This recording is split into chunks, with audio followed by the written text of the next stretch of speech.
And of course, Brendan Michaels has been busy tracking this storm all week, and even yesterday, Brandon, I know that the impact started to be felt really from coast to coast. Yeah, it was really ramping up yesterday. It's starting to die down a little bit here today, but it's still pretty rough out there. And we'll take a look at the temperatures to start you off. That Arctic air still firmly entrenched across the United States. We're looking at sub-zero temperatures from Cleveland all the way to Billings, Montana. So the really cold stretch, and it's really impressive how far south the cold air goes.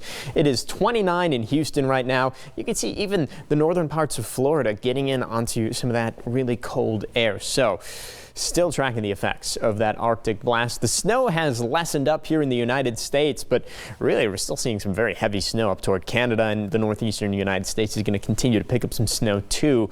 But at least the travel situation is improving a little bit. And if we look at the winter weather alerts, they're definitely still in effect for really the eastern half of the country. But this blank area where the concerns are kind of over is starting to expand. It's going to continue to expand over the next couple of days. So travel Christmas Eve and Christmas Day certainly looking a little bit better than it is, or than it was on a national scale. We still have some issues travel-wise here at home, and those issues are pretty much entirely driven by our fog. That fog is coming back tonight. We showed you that earlier in the show. Once again, dense fog advisory is in effect for our valley communities. We expect that to develop late tonight, last into early tomorrow morning. But I think just like today, it's going to lift a little bit earlier. I don't think we're going to be stuck with those gloomy conditions all day. Just something to keep an eye on if you are heading out early for Christmas Eve or really Christmas Day. I would expect some fog in the morning, but I think the afternoon temperatures are comfortable. Like today, I think we get enough sunshine to warm us back up. Temperatures comfortable in the 60s in our mountain communities and into the 60s over in the desert too. Not a lot of wind. That's been the case.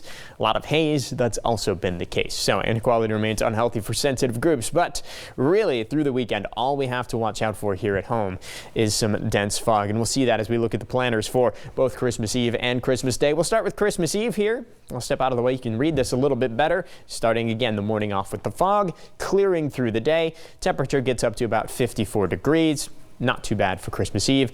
And I think Christmas Day is going to play out about the same way. We're going to start the day with the fog, get into, I think, a little bit warmer temperatures even on Christmas Day with more sunshine into the afternoon. And the temperatures will stay decent as we head into the evening hours on Christmas. So comfortable for those 2 days. And then some big changes in the forecast. I've taken Tuesday up to a 70% chance of rain.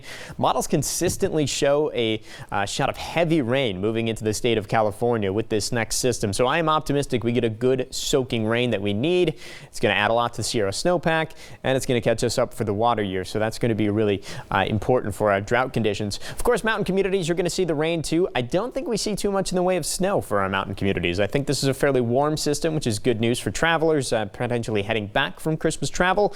And of course, Christmas Day itself looks fantastic in the mountains, 60s and 70s for our high temperatures.